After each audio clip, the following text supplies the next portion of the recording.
네, 안녕하세요. 8.15 모니터 가족 여러분. 네, KB증권의 김앤 민재기 팀장입니다.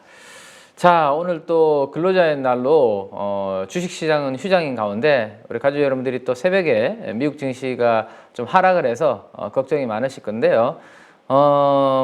또 우리가 힘을 내서 분석을 하고 어떤 섹터가 시장 대비해서 더 나은 그러한 그림이 나타날지에 대해서 오늘 한번 같이 한번 공유를 좀 해보도록 하겠습니다. 자, 지난 화요일이죠. 그러니까 이번 주 월화 거래가 되고 지금 수요일 이제 휴장을 맞이했는데 월화의 흐름을 보면 주식시장의 특징은 딱 뚜렷하게 나타나고 있는 것 같습니다. 실적이 있는 섹터, 실적이 있는 업종과 실적이 없는 업종, 실적이 없는 종목과 뚜렷한 성과가 나타나는 그러한 흐름이었다라고 저는 볼 수 있을 것 같은데, 자, 그 부분에 대해서 가족 여러분들께 이야기를 좀 드려서, 그러면 어디 쪽으로 우리가 5월에는 주로 좀 집중을 해야 되고 단기적으로는 어디가 좀 시장 대비해서 나은 성과를 보여줄 수 있을까에 대한 부분들을 한번 체크를 해보도록 하겠습니다. 자, 이게 이제 4월 30일 날 장중에 나온 뉴스 중에 하나인데요. 한번 보시면 깜짝 실적의 날개단 주가라고 되어 있습니다. 네. 그리고 불확실성의 답은 실적주다라고 이야기가 있습니다. 이거는 뭐 누구나 다 아는 이야기 아닌가요, 그죠? 네. 지금 실적 주가는 결국에는 실적의 함수잖아요. 네. 주가라는 것은 실적이 앞으로 좋아지고 성장을 할 것 같으면 주가도 그것을 선반영해서 움직이고, 앞으로 미래 실적이 떨어질 것 같으면 주가는 그것보다 훨씬 더 먼저 하락을 하게 됩니다. 그래서 주가는 항상 실적에 따라서 움직인다.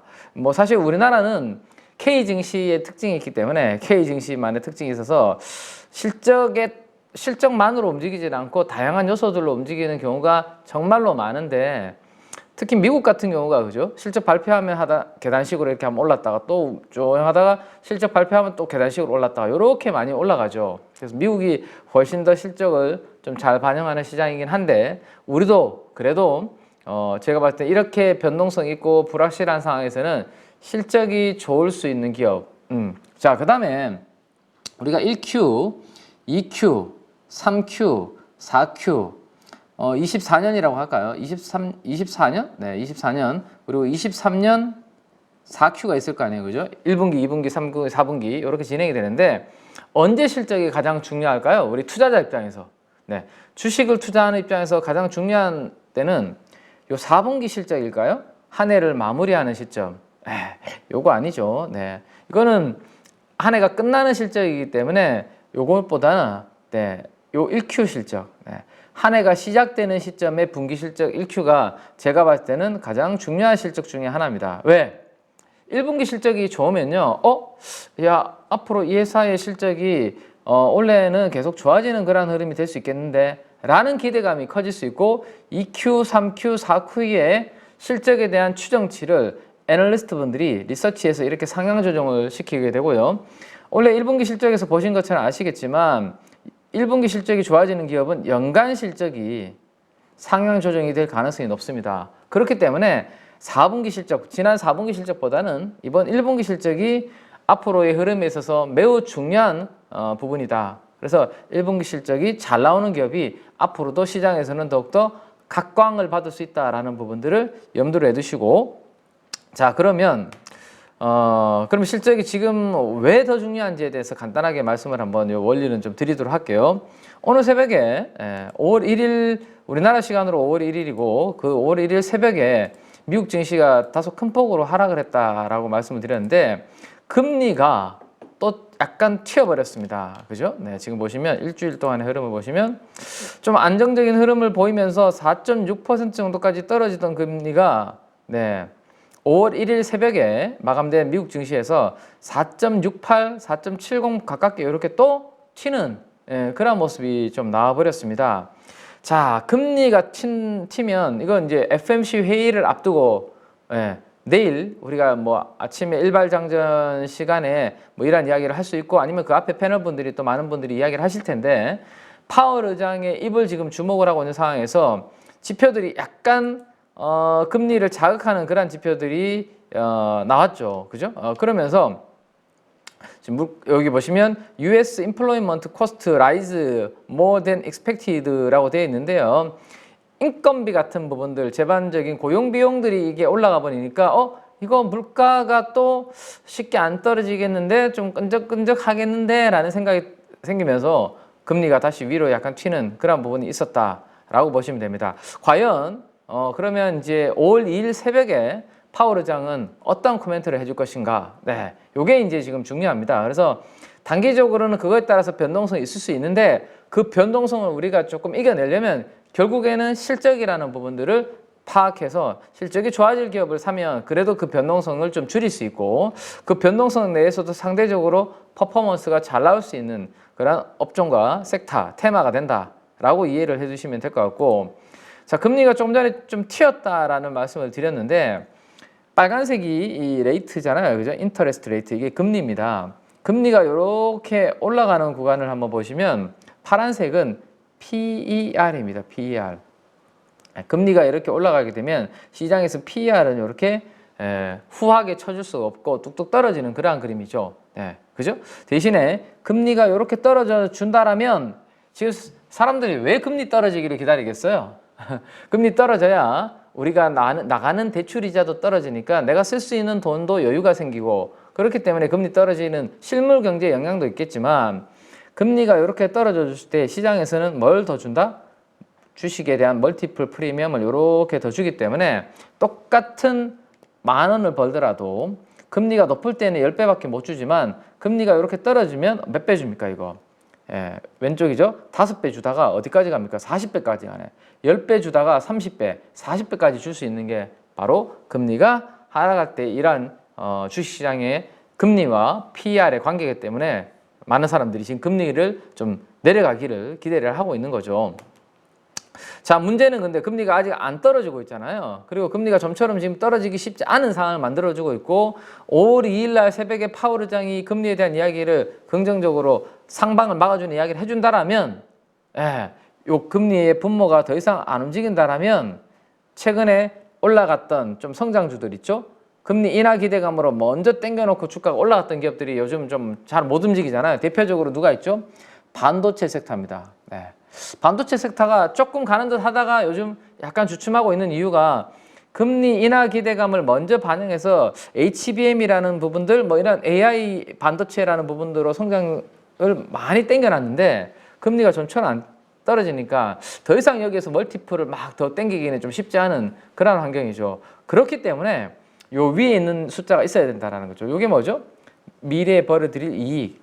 CF는 캐시플로우인데 캐시플로우라는 것은 즉 뭐죠? 돈을 벌어야 현금이 들어오는 거 아닙니까? 그죠? 그래서 미래에 벌어들일 이익이 있는 기업이 요 I 조금 높은 구간 왔다 갔다 하더라도 잘 버틸 수 있다. 그래서 오늘은 실적이 어쨌든 좀 선방하는 기업들 위주로 한번 어떤 기업들이 있는지에 대해서 이야기를 좀 더 디테일하게 해드리도록 하겠습니다. 자, 요 그림은 뭐냐 하면요.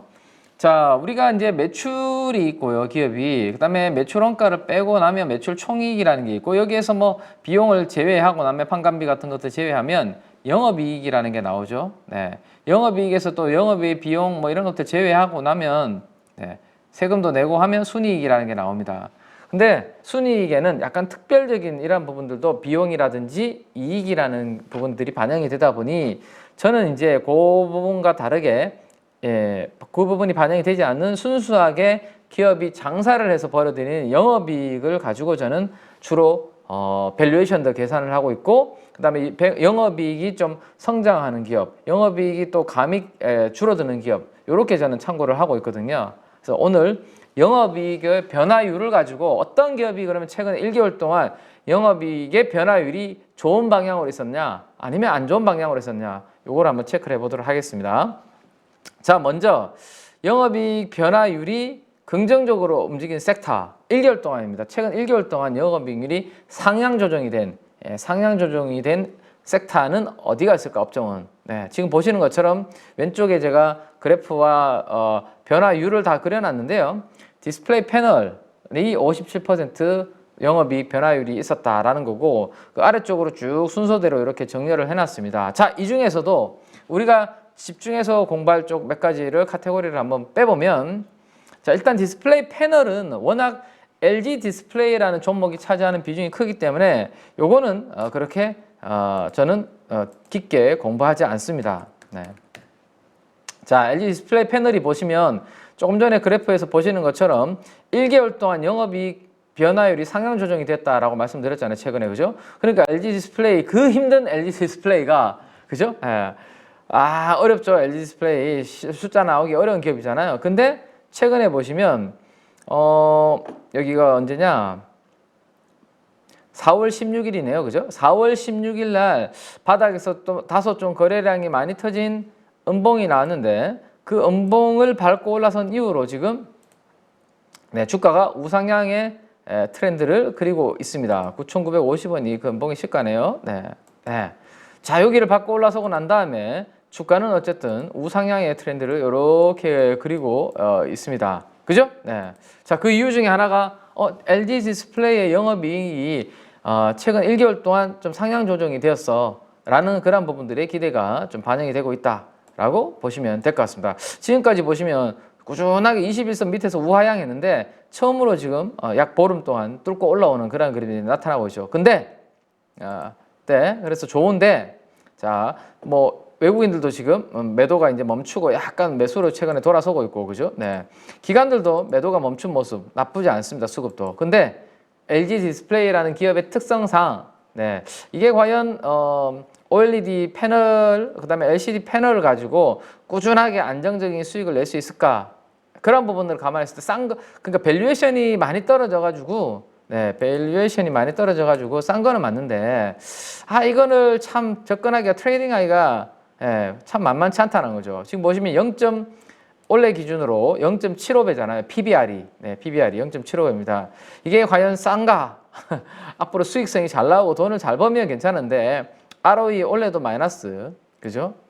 이렇게 나오고 있고, 영업이익이 올해도 적자. 다만 작년 대비해서 적자 폭이 많이 줄어들죠. 이런 부분들이 그래도 바닥을 형성할 수 있는 부분, 그다음에 단기 낙폭 과대로서 반동을 줄 수 있고, 그다음에 영업이익 변화율이, 영업이익이 상향 조정되는 이런 부분들 때문에 모멘텀은 단기적으로 될 수 있지만, 제가 그렇게 적극적으로 개인적으로 뭐 우선적으로, 왜 공부할 섹터가 많은데 투자의 우선순위로 공부를 하고 있지 않다 정도로 저는 말씀을 드리고, 자, 그 다음에 반도체 업종입니다. 반도체 업종도 지금 1개월 동안의 변화율이 만만치 않게 지금 상향이 조정이 되고 있는 섹터인데요. 자, 여기에서는 대표적으로 누가 지금 컨센서스가 저렇게 상향 조정이 되고 있느냐 하면요, 반도체 중에 우리 덩치 큰 회사가 누가 있죠? SK 하이닉스 있죠. SK 하이닉스 한번 보시죠. SK 하이닉스를 한번 보시면, 자, SK 하이닉스의 분기별 영업이익 컨센서스 전망치를 보면 여기 변화가 나타나고 있다는 게 뚜렷하게 보입니다. 최근에 1분기 실적 서프라이즈 나왔죠. 그리고 난 다음에 주가는 아주 크게 움직이지 않고 아직까지는 좀 박스권에 놓여 있는 상황입니다. 거의 이게 2.9조 정도 나왔잖아요. 약 1분기입니다. 빨간 게. 그리고 2Q, 3Q, 4Q라고 보시면 되는데, 1분기 실적 나오고 난 다음에 2, 3, 4Q가 어떻게 되고 있습니까? 그래프가 다 지금 위로 고개를 들고 있잖아요. 그죠? 요게 바로 1분기 실적이 기대치를 뛰어넘는 실적이 나오면서 잘 나오면 하반기 분기 실적이 상향 조정이 될 수 있고, 그 분기가 합해서 연간 실적이 될 수 있으니까 연간 실적에 상향 조정이 될 수 있다. 그래서 1분기 실적이 중요하다라고 말씀드렸죠. 그래서 1Q 좋게 나왔고 2, 3, 4 저렇게 상향 조정이 되면서 반도체 섹터의 영업이익 상향 변화율에 긍정적인 반도체에 영향을 주고 있습니다. 있는데 이들이 움직이려면 제가 추세적으로 미국의 테크 섹터가 좀 강하게 돌아서는 모습이 좀 더 나타나야 된다라는 말씀을 드렸죠. 자, 지금 우리 누구를 봐야 될까요? 테크 섹터에서는 엔비디아를 일단은 안 볼 수가 없죠. NVDA. 자, 엔비디아 보시죠. 자, 일단 추세를 이번 주에 올려놨습니다. 그죠? 지난 금요일이었나요, 이게? 지난 금요일 날 21선과 51선을 뚫고 그 위로 올려놨습니다. 올려놨는데 추가적으로 여기서 더 올라가지는 못하고 일단 $850 정도에서 일단 멈춰져 있는 그런 모습이죠. 그죠? 그래서 지금 하이닉스도 여기 구간에 지금 또 갇혀 있는 거 아닙니까? 딱 하이닉스가 보시면 엔비디아의 흐름과 유사하죠. 자, 하이닉스도 보시면 그죠? 네.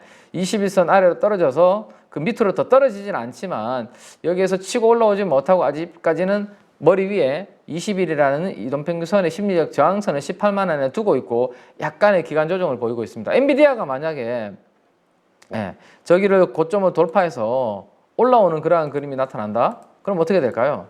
여기 950달러까지 올라온다. 그러면 하이닉스도 거기를 따라가는 그러한 그림이 나타나지 않을까요? 왜? 실적 추정치가 지금 좋아지고 있잖아요, 하이닉스는.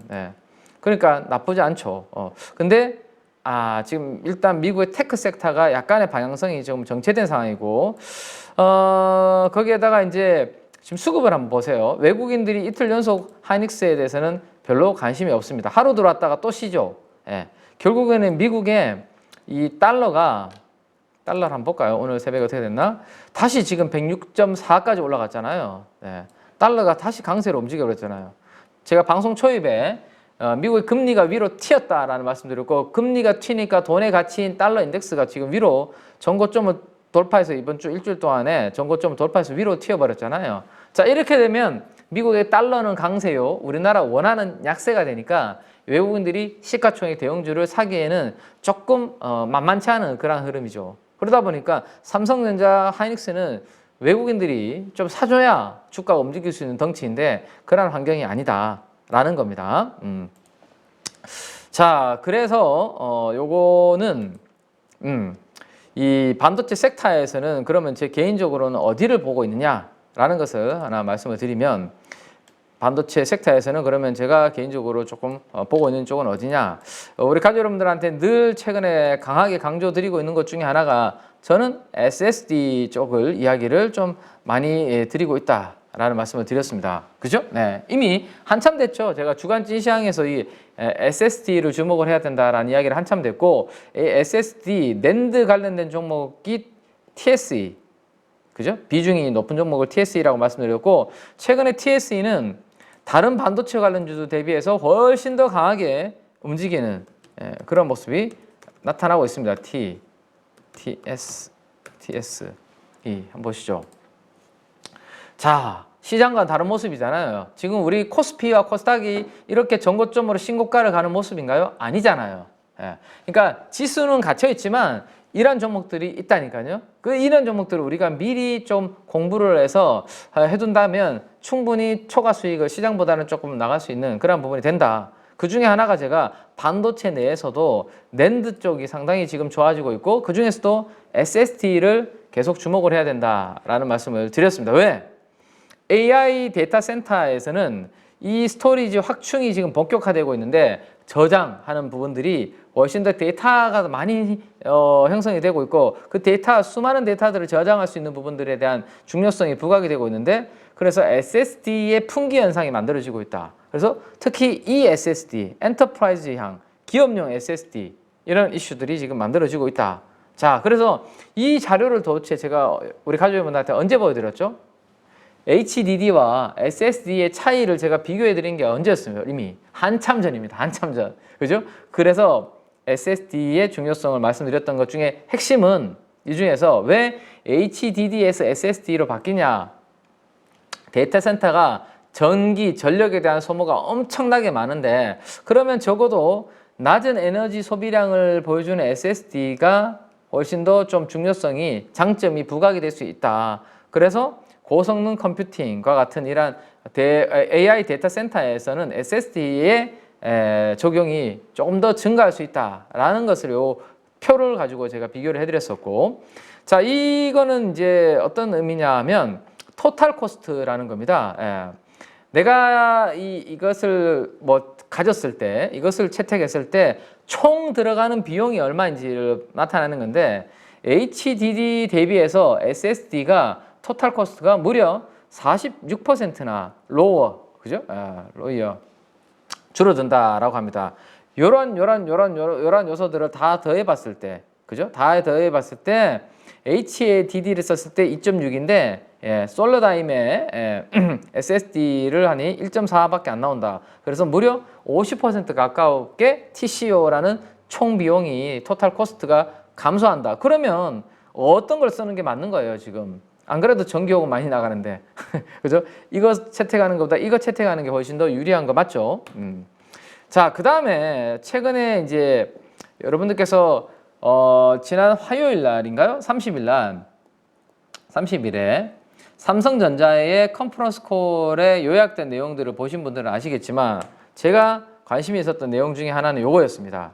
자, 이거는 유안타 증권에서요. 삼성전자의 컨퍼런스 콜에 대해서 여러 가지 항목들을 요약을 해놓은 것 중에 하나인데 제 개인적으로는 이 5번 항목이 눈에 띄었고 이 5번 항목을 이해하려면 이 내용을 아셔야 됩니다. 자, 5번 항목이 뭐냐?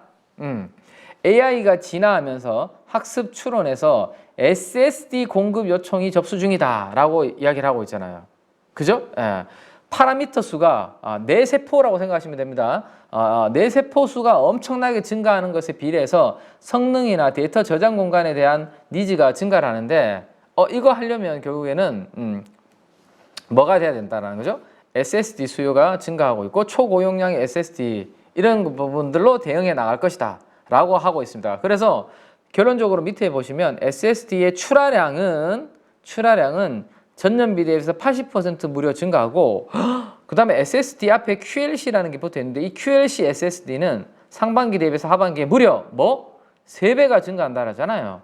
자, 이거 성장률이잖아요. 성장률이 엄청나게 이 키워드는 앞으로 엄청나게 성장을 하는구나 라는 것을 알 수 있죠. 그러면 여기에서 QLC SSD라는 게 뭔지 알아야지만 이 삼성전자의 컨퍼런스 콜을 이해를 할 수 있는 거죠. 그래서 SSD 중에서도 QLC SSD가 뭔지에 대해서 간략하게 제가 표를 하나 만들어 왔습니다. 한번 보시죠.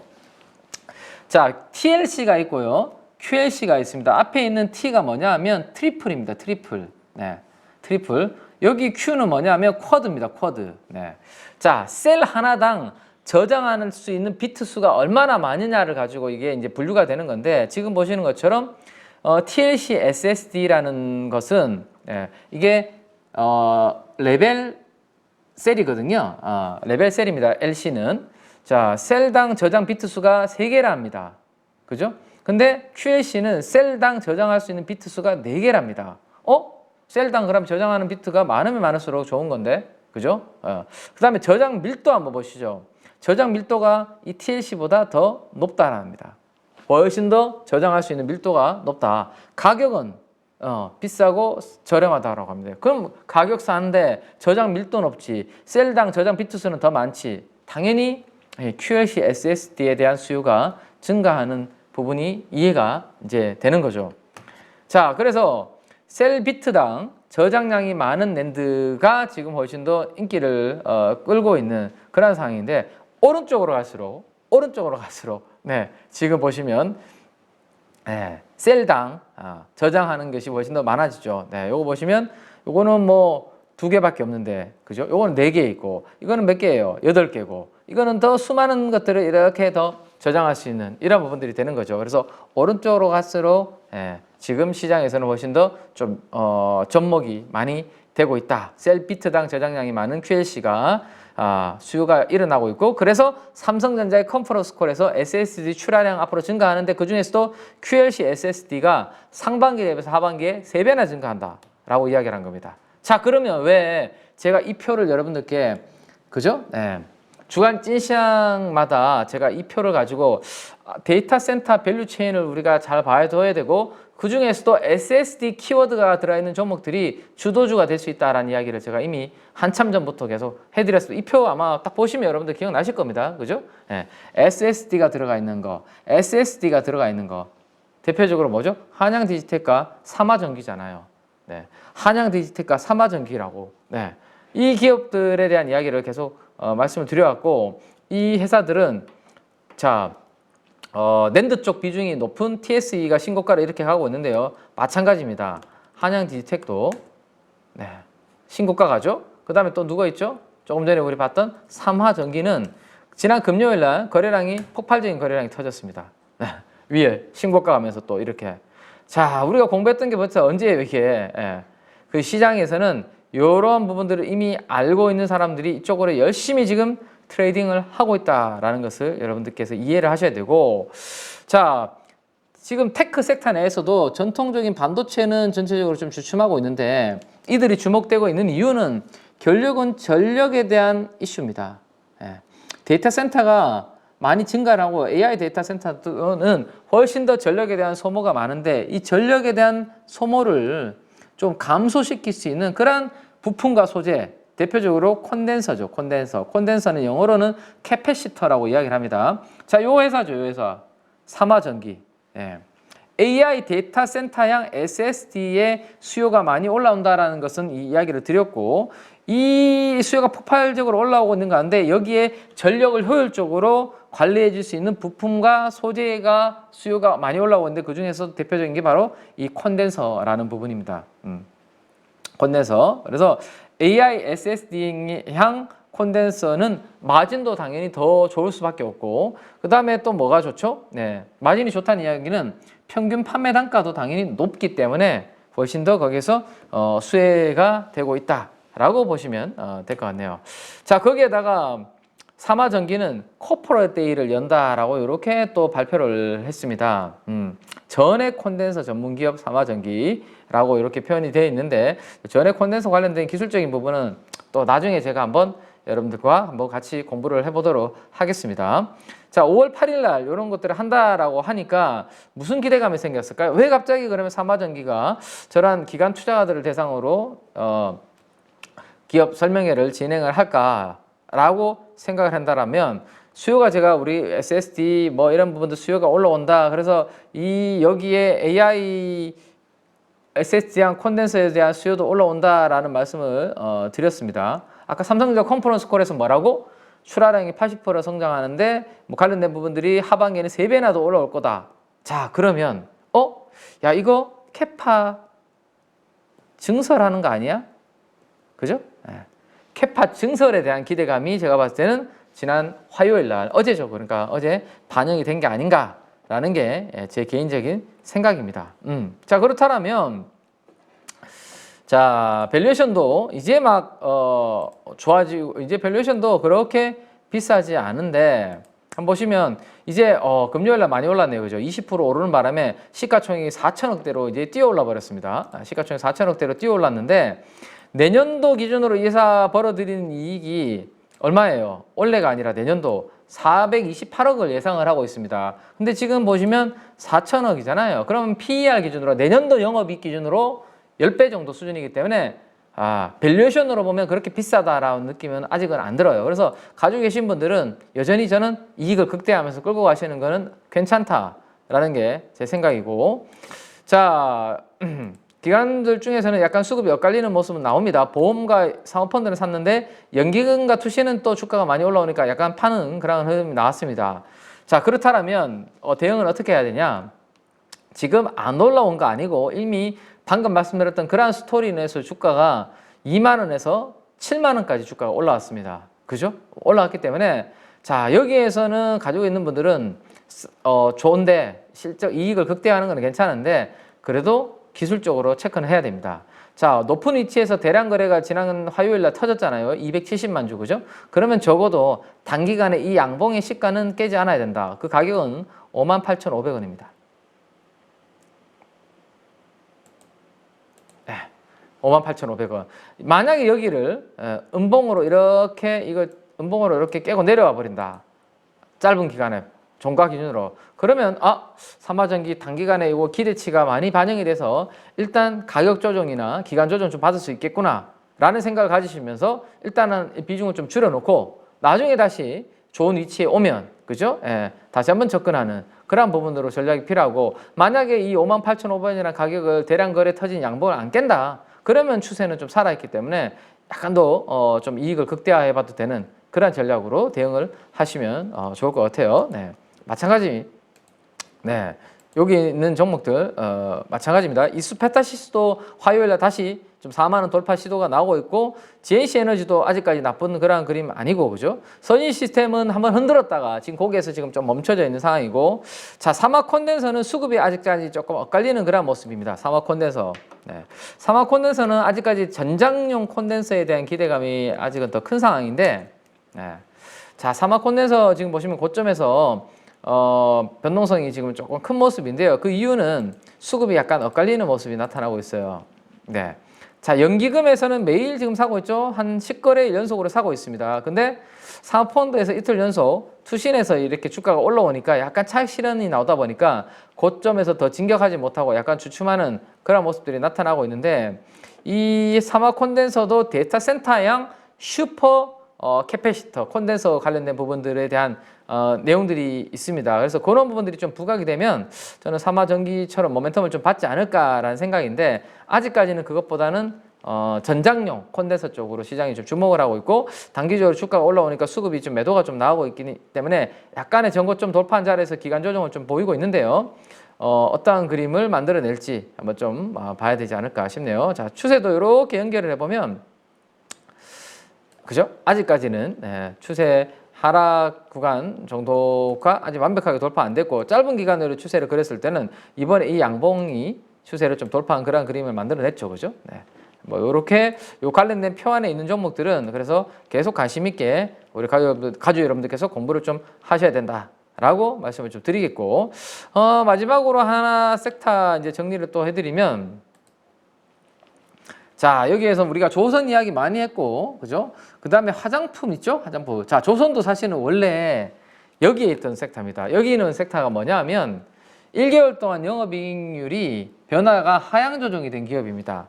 아직 실적 별로 안 좋다라고 이렇게 애널리스트 분들이 하향 조정을 시킨 업종들이 그 다음 페이지에 있는 것들은 대표적으로 어디예요? 통신 장비, 철강, 화학, 그죠? 뭐 이런 쪽들이네요. 그죠? 시클리컬 관련 전통된. 네. 자, 근데 조선이 작년도까지만 하더라도 여기에 있었어요. 영업이익률, 변화율 하향 조정되는. 근데 지금 보시면 어디에 들어와 있습니까? 이쪽으로 들어와 있잖아요. 이쪽으로 들어오면서 주가가 최근에 바닥에서 이렇게 올라오고 있잖아요. 그죠? 네. 자, 그 다음에 대표적으로 화장품입니다. 화장품. 네. 화장품을 그래도 계속해서 제가 강조를 드리고 있고, 특히나 5월 달은 무슨 시즌이에요? 실적 시즌이잖아요. 실적 시즌으로 진입하게 되면 실적 중심의 섹터를 봐야 된다라고 말씀을 드려왔고, 그 중에 대표적인 실적이 좋게 나올 수 있는 후보군이 바로 화장품이다라는 이야기를 엄청나게 우리 같이 공부를 많이 했습니다. 그죠? 그래서 화장품은 신고가를 그리면서 갈 수 있는 종목들이 꽤 있고, 그들이 이미 하나 둘씩 나와주고 있는 상황이고, 그다음에 수출, 지금 미국과 일본 쪽으로, 그 다음에 중국은 최악을 지났고 숫자가 찍힐 수 있고 밸류가 레벨업 될 수 있는 부분들이 있습니다. 그죠? 네. 자, 그 그림을 한번 그려본 것을 한번 볼까요? 자, 화장품 관련된 게 과거에 밸류에이션이 30배, 40배 가깝게 받다가 최근에 거의 14배까지 떨어졌었습니다. 네. 그거를 제가 그려놓은 게 이거잖아요. 화장품 밸류에이션이 이게 여기까지. 이게 거의 많이 떨어졌던 거죠. 14배 정도까지 떨어졌었던 거고요. 자, 이게 노란색은 뭐예요? 코스피입니다. 코스피. 코스피가 지금 거의 한 10배 정도 수준이죠. 네, 10배 정도 수준입니다. 그래서 이 초록색 선은 뭐냐 하면 화장품이 코스피 대비해서 얼마나 프리미엄을 받느냐, 밸류에이션이 받느냐 합니다. 과거에 프리미엄을 이만큼 받았던 데도 있었고, 이만큼 받았던 데도 있고, 이만큼 받았다가 최근에는 거의 프리미엄을 못 받는 수준까지 떨어졌다. 자, 여기에서 이제 너무 붙었기 때문에 코스피와 화장품의 밸류에이션이 너무 붙었으니 여기에서부터 뭔가 잘 봐야 된다라고 우리가 공부했던 게 최근에 화장품에 대한 부분이었죠. 근데 지금 보시면 화장품의 이 PER 멀티플은 최근에 이렇게 올라가고 있고, 코스피는 떨어지니까 이 두 개의 차이가 어떻게 됩니까? 다시 이제 올라오기 시작했죠. 그래서 코스피보다 화장품 섹터가 최근에 훨씬 더 좋고 실적에 대한 기대감이 크다라는 것을 우리가 충분히 알 수 있습니다. 과거 역사적인 밸류에이션 하단부에서 지금 바닥을 찍고 턴을 하고 있는 거예요. 그죠? 네, 그래서 화장품은 안 볼 수가 없는 대표적인 섹터가 된다라고 보셔야 될 것 같고, 뭐 아모레 퍼시픽이 이번에 이제 실적 발표하면서 뭐 그런 부분들에 대한 움직임들을 좀 보여줬는데요. 중국, 일본, 미국 관광객들 들어오는 모습들이고, 특히나 중국 법인 쪽에서는 이제 그러니까 적자가 계속 나오다가 적자 폭이 축소되고 있습니다. 거기에서 이제 실적에 대해서 부담감을 많이 줄여주고 있는 부분이고, 미국 법인 쪽에서 성장이 나오고 있는 이런 부분들로 인해서 원래는 500억 정도 생각했는데 700억짜리 숫자가 나오니까요. 네. 그리고 2분기는 이제 1000억짜리 이야기도 숫자가 우리 KB증권에서는 찍고 있네요. 네, 2분기는 이제 분기별 1,000억 다시 찍을 거다. 그러니까 분기별 영업이익 컨센서스가 요거 올라오잖아요. 요거 누군 그림에서 봤죠? 아까 우리 SK하이닉스 실적 발표하고 올라오는 그림 봤죠? 아모레퍼시픽도 2분기, 3분기, 4분기 실적 추정치가 좋아지는 그러한 방향성을 보여주고 있다. 그 다음 황금 연휴잖아요. 지금 일본의 황금 연휴. 그래서 많이 들어오고 있고, 자, 그래서 브랜드가 어렵다라면 브랜드 화장품을 좋아지고 있긴 한데 어렵다라면 그래도 ODM 쪽을 보는 게 좀 안정적이고, ODM에서 대표적인 회사는 코스맥스, 그 다음에 CAC 인터내셔널, 또 누가 있죠? 일본향으로 잘하고 있는 아이패밀리 SC, 그 다음에 실리콘2, 이런 기업들이 대표적인 또 기업들이 다 화장품 관련돼서는 그죠? 보셔야 됩니다. 자, 그리고 최근에 이제 지난 화요일 날 수급이 좀 강하게 들어온 종목 하나 보면 본느라는 기업입니다. 본느 한번 쳐보시죠. 본느. 자, 종고점을 지금 막 돌파할랑 말랑 하고 있습니다. 네, 종가 기준으로는 거의 종고점을 돌파한 그러한 그림이고, 수급 보십시오. 기간이 48만 주, 외국인이 무려 30만 주, 합계 70만 주 사면서 종고점을 뚫어주는 시장보다 월등히 강한 그런 모습을 화장품 관련주 중에서 본느가 보여주고 있지 않습니까? 자, 이 회사도 화장품 쪽 업체들한테 ODM 업체들 쪽으로 ODM 업체들의 미국, 중국 실적 개선이 포인트다라고 보시면 될 것 같아요.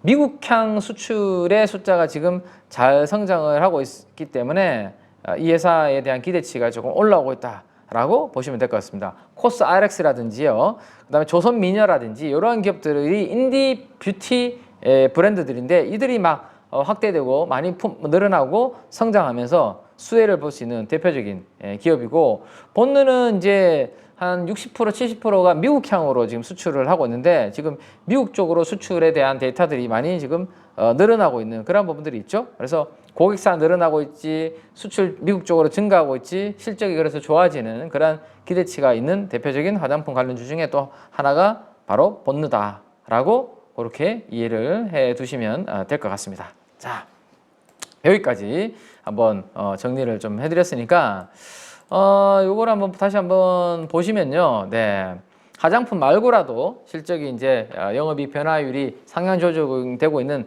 업종과 섹터들이 있는데, 그런 것들은 또 나중에 제가 시간이 되면 한번 점검을 해드리고, 오늘은 어쨌든 5월에는 실적 중심으로 좀 봐야 되고, 내일 만약에 파월이 아주 좋은 이야기를 해줘가지고 금리를 뚝뚝뚝 떨어뜨리면 뭐 성장주들이 좀 실적 없는, 기대만 있는 내러티브가 있는 종목들도 움직일 수는 있겠지만, 그게 아니라면 어쨌든 실적은 중심으로 우리가 보는 게 좀 안정적이다. 그래서 실적 좋게 나오고 기관들이 들어오는 종목들 위주로 5월달은 내가 집중한다 라는 생각을 가지시고, 저도 그런 것들 내용들 위주로 일발 장전 시간에서도 계속 업데이트를 해드리도록 하겠습니다. 자, 오늘 우리 근로자의 날로 휴장인 가운데 찐시황 함께 했는데요. 가족 여러분들 이 내용들을 기반으로 공부 잘 하시고요. 내일 일발 장전 시간에서 다시 뵙도록 하겠습니다. 지금까지 KB증권의 김앤 민재기 팀장이었습니다. 감사합니다.